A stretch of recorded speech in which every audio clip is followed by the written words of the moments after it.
Tôi sống lại trước ngày tận thế, nhưng lại trốn vào ngôi nhà cũ trong làng giữa thành phố, vì nơi đây đã kích hoạt hệ thống pháo đài tận thế.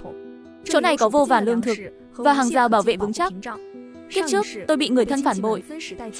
Kiếp này, tôi thề trả thù gấp đôi. Ngươi giả chết cái gì chứ? Cút ngay đi. Đây là chỗ nào? Đền chai dầu của tôi ngay. Dám chiếm nhà tao, tao đánh chết mày. Tôi lập tức phản ứng, một tay vung mạnh tát thẳng vào mặt nó, rồi giơ chân đá trúng bụng đối phương. Chắc là nó đã đánh tôi. Cuối cùng, tôi nhìn rõ mọi nhóc mập dưới đất là Thạch Thiên Kiệt, thằng em họ của tôi chẳng thể quên nó từng cắt cổ tay tôi. Mắt tôi đỏ rực như chó dại. Đúng vậy, tôi đã chết rồi. Chết ở năm thứ 5 của tận thế, bị Thạch Thiên Kiệt hành hạ, cùng lũ người thân tốt bụng mổ bụng tôi như thịt cho thú dữ. Tôi rút điện thoại ra xem, ngày hiện lên 10 tháng 6 năm 2035. Tôi tái sinh 3 ngày trước tận thế. Tôi nhớ rất rõ ràng, hôm nay tôi bị gọi tới nhà chú. Ngôi nhà bà ngoại để lại sắp bị phá bỏ. Gia đình chú tôi chẳng muốn trả đồng nào, ép tôi phải rời khỏi nơi này. Tôi chỉ đáp lại một câu, đó là nhà bà ngoại để lại cho tôi. Nhưng Thạch Thiên Kiệt dùng bình hoa đập tôi bất tỉnh. Trương Xuân Hà thấy con trai bị đánh, liền lao tới chỗ tôi. Mày, đồ không cha không mẹ. Mày chẳng sống rồi phải không? Dám động vào con trai tao à? Nhờ 5 năm rèn giũa trong tận thế, tôi dễ dàng né được cú tát của Trương Xuân Hà. Mày cút ra khỏi đây ngay, mày định làm loạn sao nổi? Mày to gan thật đấy. Nhà bà ngoại để lại cho tao, đừng hòng đụng tới. Mày vừa nói gì? Có gan thì lặp lại lần nữa xem. Hôm nay tụi mày gọi tao đến đây, chẳng phải chỉ để cướp nhà bà ngoại của tao sao? Đưa 5 triệu, tao sẽ nhường nhà cho tụi mày. Mày đòi thêm 5 triệu nữa sao? Mày nghĩ gì vậy hả? Đồ khốn sinh ra không ai nuôi dưỡng. Mẹ tao bỏ đi ngay sau khi sinh tao ra. Trương Xuân Hà thường dùng chuyện này để xỉ vả tôi. Nhưng chỉ 3 ngày nữa, thiên tai sẽ ập tới. Tôi chẳng còn thời gian đôi co với đám người này. Ngôi nhà này là của bà ngoại để lại, tiền bồi thường phá rỡ ít nhất cũng 10 triệu. Tao chỉ cần 5 triệu, tụi mày vẫn lời to. Cho tụi mày 1 ngày để gom tiền. Không chịu thì tao bán cho chú 2, chú 3. Nói xong, tôi lao ra cửa, chạy về ngôi nhà cũ. Vừa bước ra khỏi long môn, tôi cảm giác như rơi vào lò lửa. Nóng bức đến ngột ngạt khó chịu. Tôi nhớ rõ như in, 3 ngày trước tận thế, thành phố nóng như lò hấp. Thỉnh thoảng lại có mưa rào. Hồi đó, chẳng ai để tâm đến thời tiết này. Cho đến khi tận thế ập đến, mưa bắt đầu rơi, kéo dài suốt cả tháng trời. Mưa lớn gây lũ lụt khắp mọi nơi. Nước thành phố dâng cao, ngập tới tận tầng 4. Mà lũ lụt chỉ là khởi đầu thôi. Tiếp theo là những cơn lốc xoáy, lạnh buốt, nóng gian, động đất liên miên, mưa axit rơi, bầu trời mịt mù bao phủ khắp nơi, khiến tôi chẳng dám phí dù chỉ 1 giây. Thời gian chính là mạng sống. Phải nhanh lên thôi. Tôi đứng trước ngôi nhà cũ bà để lại. Dù cao tới 5 tầng nhưng đã xuống cấp trầm trọng. Một tòa nhà nguy hiểm thật sự. Khi tôi đang vật lộn với cánh cổng sắt xỉ sét ngoài sân, bà Chu từ tiệm mặt trược bên cạnh chạy ra. Cháu trai bà chiều nay sẽ đến. Giờ cháu cũng rảnh, gặp nó chút đi. Nó là con một trong nhà đấy. Cưới được nó là phúc của cháu đó. Khi trước, tuần này mẹ tôi ghét tôi ra mặt. Nhưng khi nhà cũ bị định phá rỡ, thái độ bà ấy với tôi đổi hẳn. Trời lúc mưa lúc nắng, bà muốn mai mối tôi 30 mấy. Con rảnh rang làm sao? Giới thiệu cháu trai nhà bà cho tôi à? Vậy thằng con độc thân nhà bà vẫn chưa cưới được ai sao? Ba nén hương mỗi ngày dâng cho nó chắc đủ rồi. Không cha không mẹ mà mắt mày dám đặt trên đầu à? Đưa cháu trai bà ra là tôi phải cảm ơn bà lắm sao? Mày nghĩ mày là ai? Cái gì cơ chứ? Trung tâm báo động không tình yêu sao nổi. Tôi muốn báo có người tụ tập đánh bạc đấy nhé. Vừa vào cửa, một bóng trắng bất ngờ lao tới. Sữa, tôi ôm chặt Sữa vào lòng, hôn lên đầu nó mấy cái thật kêu. Sữa ơi, kiếp này anh thề sẽ bảo vệ em thật tốt. Bất chợt Sữa quay đầu cắn mạnh vào tay tôi một phát. Nó lớn lên hiền lành lắm mà, chưa từng cắn ai hay làm gì quá đáng. Đây là lần đầu Sữa cắn tôi đấy, mà cắn một phát là thấy máu luôn. Máu nhỏ xuống sàn tí tách. Nhưng ngay lúc đó, một âm thanh máy móc kỳ lạ vang lên trong đầu tôi. Ngôi nhà văn minh nhân loại kích hoạt thành công. Căn cứ chính hiện tại đang ở cấp 1. Rồi một bảng điều khiển nổi hiện ra trước mắt tôi. Trên đó ghi chi tiết các thuộc tính của căn cứ. Bạn hiện có 1000 điểm để nâng cấp cơ bản. Có muốn nâng cấp không? Dù tôi khá tự tin về mình, đây vẫn là lần đầu tôi phải quyết định. Tôi chọn nâng cấp ngay. Ngay sau đó, thuộc tính ngôi nhà cũ trên bảng điều khiển thay đổi. Căn cứ đạt cấp 2. Hệ thống kiểm soát ra vào được kích hoạt. Kết cấu tòa nhà chính nâng cấp thành tường đồng vách sắt. Bên trong tòa nhà chính đã được cải tạo, phong cách tùy chọn, kho chứa được nâng cấp. Dung tích 15.000 mét khối, mở khóa bảo quản vĩnh viễn. Mở khóa bể chứa dung tích 10 tấn. Mở khóa chức năng ba lô tiện dụng, thêm khả năng chống nước và chống xốc. Có thể mở khóa sau khi tích đủ 100 loại vật tư. Giờ thì chỉ còn 3 ngày nữa là tới tận thế thôi. Nhìn bảng điều khiển lơ lửng trước mặt, tôi phấn khích reo lên. 15.000 mét khối không gian lưu trữ, lại còn có chức năng bảo quản vĩnh viễn nữa. Bể chứa cũng đạt dung tích 10 tấn. Nếu đầy ắp vật tư thế này, đủ cho tôi sống sót qua tận thế mà còn sống lâu dài nữa chứ. Tôi lập tức bắt tay vào việc trong nhà, tìm kho chứa mà hệ thống nhắc tới, cùng với bể chứa nước, Chẳng mấy chốc, tôi thấy nó trong một căn phòng nhỏ, có thêm một cánh cửa nữa. Tôi chẳng chần chừ mà đẩy cửa bước vào. Bước qua ngưỡng cửa, tôi thấy một không gian trắng toát, rộng lớn, trống rỗng. Phía bên kia là tường trong suốt, trông như một khối nước lớn, chắc hẳn là bể chứa nước rồi. Đây chính là không gian cấp đây mà. Nhưng giờ dù đã có bể chứa nước, làm sao để nước chảy vào đây được chứ? Đúng lúc đó, bảng điều khiển hệ thống lại hiện lên trước mắt, phát hiện nguồn nước an toàn trong tòa nhà chính. Có thể kết nối với bể chứa. Kết nối không? Tôi lập tức chọn có. Chỉ một khắc sau, tôi thấy trên bể chứa, nước bắt đầu chảy ra từ hư không. Với tốc độ này thì, vài tiếng nữa là bể đầy thôi. Ra khỏi không gian cấp xong, tôi thử ngay chức năng ba lô tiện dụng. Lấy điện thoại ra, tôi nghĩ thầm trong đầu, chiếc điện thoại biến mất ngay tức khắc. Tôi quay lại không gian cấp kiểm tra. Quả nhiên, điện thoại đã nằm trong đó. Với chức năng này thì, thu thập vật tư tiện lợi biết bao nhiêu. Lúc này, tôi tràn đầy hứng khởi, phải nhanh chóng tích trữ đồ để nâng cấp nhà mới được. Tôi lục lọi khắp các ngóc ngách, tìm được giấy chứng nhận nhà, tôi vội lao ra ngoài. Mở tung cánh cửa sắt xong, tôi thấy vài chiếc xe cảnh sát đậu ngay ngoài cổng. Đám đông đang xúm lại xem náo nhiệt. Tiếng khóc của bà Chu vang vọng, lọc qua đám đông vẫn nghe rõ mồn một. Tôi lập tức đến chỗ bộ phận thu hồi đất. Tôi chỉ đưa ra một yêu cầu duy nhất: phá dỡ, tôi chịu thiếu 600.000 là được, nhưng phải trả ngay trong 2 tiếng. Đồng thời cho tôi 1 tuần để dọn khỏi nhà cũ. Chắc vì tôi là người đầu tiên ở thành phố đồng ý phá dỡ nên việc dọn đi, lại tự nguyện chịu thiếu 600.000 tiền bồi thường, nên mọi chuyện suôn sẻ bất ngờ. Chỉ chờ nửa tiếng, tiền phá dỡ đã về tay. Trong lúc đợi tiền chuyển tới, tôi tranh thủ vay hết các khoản nhỏ trên mạng. Đăng ký một lần là xong ngay, từng khoản gom lại, tôi kiếm được hơn 1 triệu đồng. Rời khỏi bộ phận trưng thu xong, tôi nhắc đến chiếc xe tải cũ vừa mới mua, lái thẳng tới Silverman lớn gần nhất để mua sắm. Tôi định ra chợ bán xỉ kiếm đồ, nhưng chợ gần đây đang sửa chữa và phá rỡ mất rồi. Còn 2 chợ bán xỉ khác thì lại quá xa, chỉ còn chưa đầy 3 ngày trước tận thế nữa. Thời gian quý hơn vàng bạc. Để tránh bị để ý, tôi chọn cách mua ít nhưng nhiều lần. Suốt cả buổi chiều, tôi lái xe tải, chạy qua hàng chục siêu thị lớn nhỏ, chất đầy xe rồi lại đi siêu thị kế tiếp. Xe vừa lăn bánh, tôi nhét hết vật tư vào ba lô tiện dụng. Mất 5 tiếng đồng hồ, kết quả của tôi là 5.000 cân gạo, bột mì gluten cao và thấp 5.000 kg, dầu ăn 4 lít, 5.000 thùng mì gói, 1.000 thùng, cơm hộp 1.000 hộp gói gia vị lẩu, tương đậu, các loại gia vị 1.000 kg, chân gà ớt muối, đồ ăn vặt như khoai chiên, mỗi loại 100 hộp, đủ loại nước uống, sữa tươi, sữa chua, đồ hộp các loại, mỗi thứ 100 hộp, băng vệ sinh, dầu gội tắm, dầu xả, nước giặt, nhu yếu phẩm mỗi loại 100 hộp. Trong lúc mua sắm liên tục, tôi không bỏ qua các tiệm thuốc bên đường. Thuốc hạ sốt, thuốc kháng viêm, giảm đau, các loại thuốc phổ thông ngoài thị trường. Tôi gom hết chẳng chừa thứ nào. Xong xuôi đống này rồi, tôi ghé qua chợ rau gần nhà ngay. Trước khi quầy thịt đóng cửa mất, tôi đặt mua luôn 10 con lợn, 10 con bò, tốt nhất giao ngày mai. Ông chủ bất ngờ nhận đơn hàng lớn thế này. Cô bán hàng ngạc nhiên hỏi, nhà anh mua lắm thịt lợn vậy làm gì? Chưa tới Tết mà anh. Mua cho người thân thôi. Ông chủ nhận đơn này được không? Được chứ, sao không được? Anh họ tôi có lò mổ gần đây. Thịt cừu cũng sẵn luôn, nếu muốn, qua đầu sư tử, ngoài lợn, bò, cừu, còn có gà, vịt, thỏ tươi sống hết đó, đặt mỗi loại 100 con đi. Thêm nữa là, tôi tìm ông chủ bán rau củ của bên cạnh luôn, đặt hết các loại rau củ của tươi ngon, mỗi thứ 200 cân cho tôi. Dặn mấy ông chủ xong, mai tôi qua lấy hàng nhé. Tôi chẳng nghỉ ngơi gì cả, ghé cửa hàng thú cưng gần đó cho sữa, đặt 1.000 cân thức ăn mèo liền, cộng thêm mấy loại đồ hộp, kem lông mèo, cỏ mèo nữa, dinh dưỡng, phân mèo, đồ chơi nhỏ các loại. Rời cửa hàng thú cưng, trời đã 9 giờ tối. Đột nhiên, tôi thấy lạnh trên đầu, mưa lớn bất ngờ trút xuống hào. Tôi vội bước nhanh về xe tải. Tôi biết trận mưa này chỉ là khởi đầu thôi. Đậu xe ngoài làng trong thành phố xong, sau một bãi đậu xe ven đường, tôi vội vã chạy về nhà ngay. Điện thoại reo liên hồi trên đường về, toàn là chú tôi gọi tới. Tôi mặc kệ chẳng thèm nghe, nhưng về đến nhà rồi, tôi thấy một chiếc xe lớn đậu ngay cổng sân. Tôi vội vàng bước tới xem, thấy cổng sắt mở toang hoác. Trong sân còn một người đứng đó. Chỉ còn 2 ngày nữa là tận thế tới nơi. Dẫu vậy, khi tôi về nhà sau chuyến mua sắm vật tư, lại thấy cổng sân nhà cũng mở toang ra. Trong sân vẫn có người đứng chờ. Tim tôi đập thình thịch liên hồi. Tôi bước nhanh qua xem sao, thấy cửa phòng khóa kín. Tôi thở phào nhẹ nhõm, nhưng ánh mắt tôi lập tức trầm xuống. Chú ơi, chú đổi khóa cửa rồi à? Tôi gật đầu xác nhận. May mà hệ thống kiểm soát đã nâng cấp xong, giờ chỉ mình tôi mở được cửa phòng thôi. Sao tao gọi mày trước đó mà mày không nghe? Đêm hôm khuya khoắt, mày đi đâu vậy hả? Mày biết mày làm tao mất bao nhiêu thời gian không? Tao đi đâu kệ tao chứ? Chú tìm tao gấp gáp thế không phải vì nhà cũ sao? Muốn mua nhà à? Được, 6 triệu nhé. Tao thấy mày chẳng xem ai ra gì rồi. Đây là thái độ nói chuyện với người lớn hả? Tôi thầm cười khẩy trong lòng. Thạch Đại Hải này chẳng phải loại tốt lành gì. Kiếp trước, tao bị mổ bụng, nó cũng khóc sức. Mai tao dọn khỏi nhà cũ đây. Muốn nhà thì trả tiền đi nhé. Không tiền thì biến khỏi đây. Dù sao chủ cũng chẳng mua đâu. Đã có người muốn mua rồi. Mày chẳng sống thật rồi à? Dám nói với bố tao kiểu đó sao? Thạch Ái Tuyết, con gái Thạch Đại Hải, chiếc túi trên tay nó vung mạnh về phía tôi. Đúng lúc đó, một tiếng mèo kêu thảm vang lên, rồi một bóng trắng lao về phía Tôi nhìn sữa, mắt trợn trừng. Nó cào cầu Thạch Ái Tuyết túi bụi. Mặt Thạch Ái Tuyết đầy vết máu. Tôi vội ôm sữa chạy thẳng vào nhà. Khóa chặt cửa lại ngay tức thì. Thạch Đại Hải đập cửa ầm ầm. Tôi chẳng vội vã gì cả. Mày lôi con mèo đó ra đây ngay. Cúi đầu xin lỗi Tiểu Tuyết, có thằng nhóc nhà giàu ở trường, sẵn sàng trả 7 triệu cho nhà này. Ngày kia tôi ký hợp đồng xong xuôi, chú rảnh mà mắng tôi thì để lúc khác. Lau suy nghĩ kỹ đi là vừa. Nhà giàu cái nỗi gì chứ? Chỉ muốn moi tiền tụi mày thôi. Rồi đưa hết cho tôi đây mà.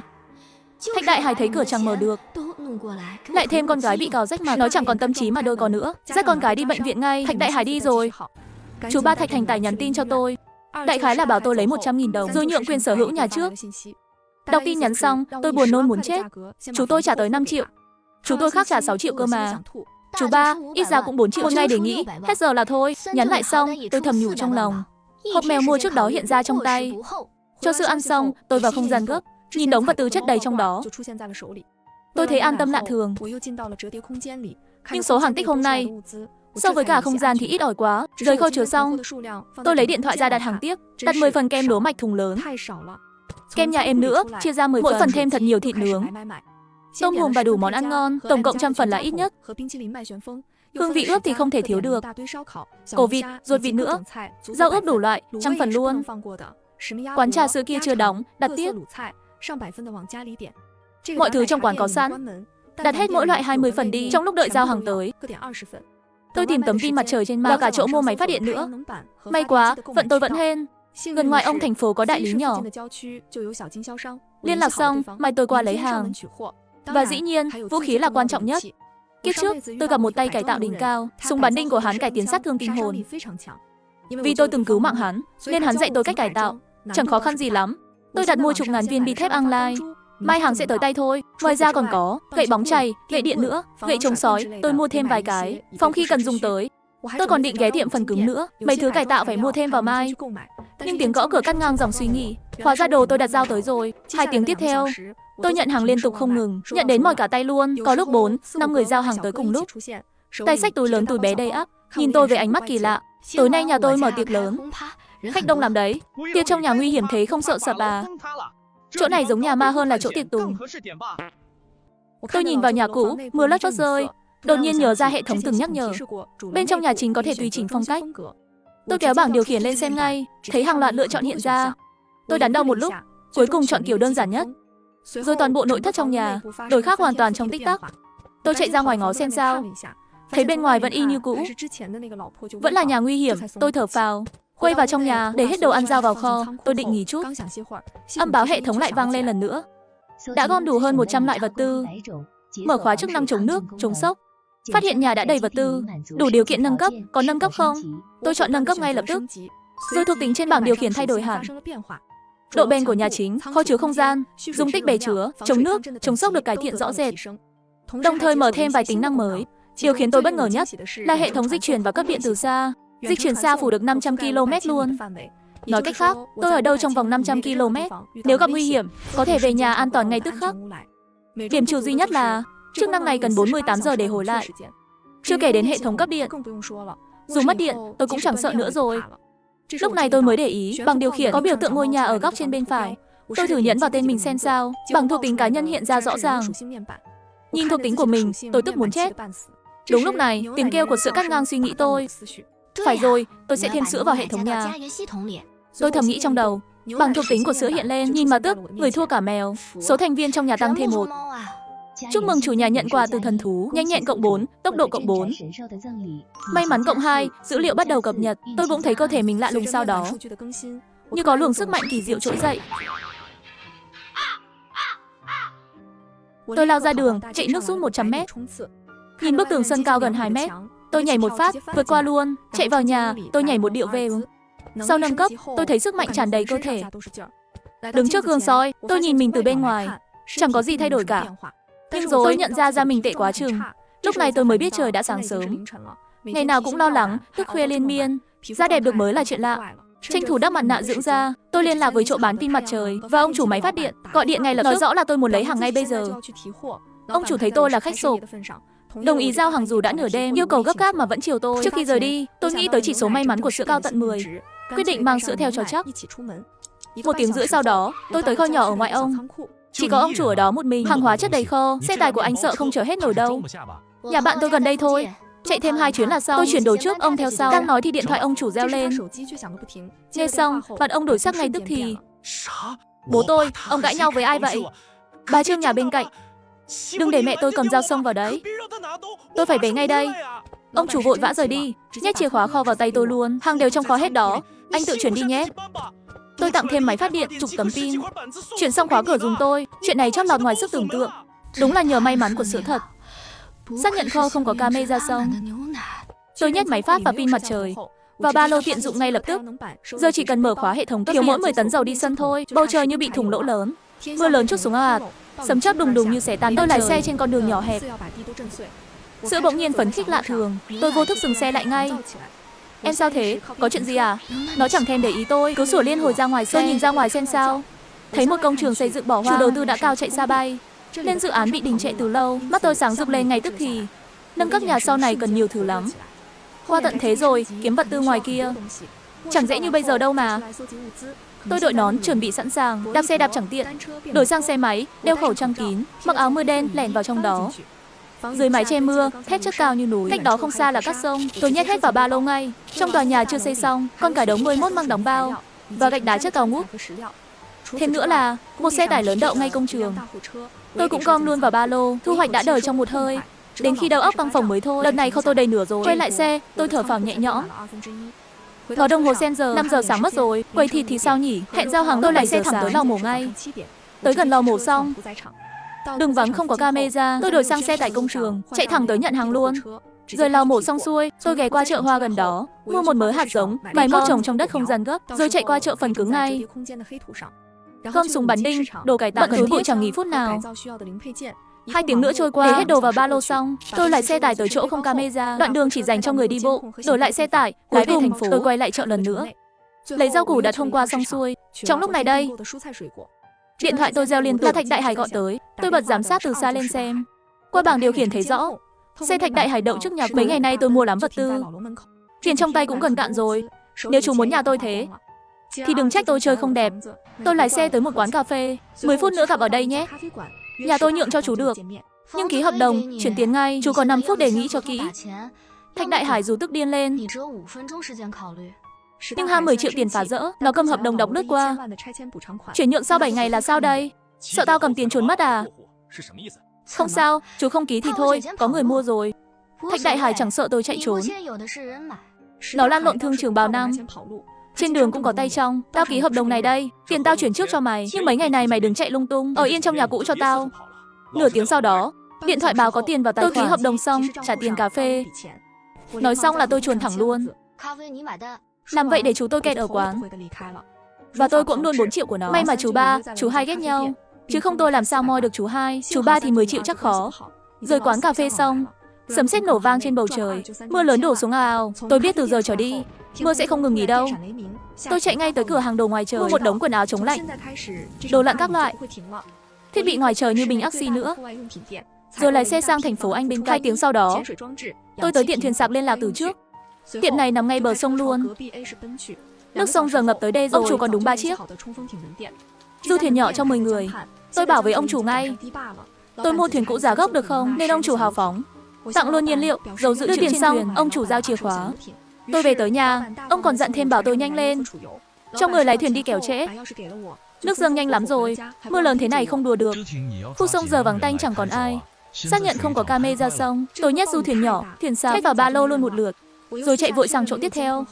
Bên này bán pin mặt trời đấy. Nhà máy lớn, tôi có tiền sẵn, đi thẳng qua gom hàng ngay. Mưa giờ càng lúc càng lớn, đường phố vắng dần xe cộ. Còn 15 tiếng nữa là tận thế.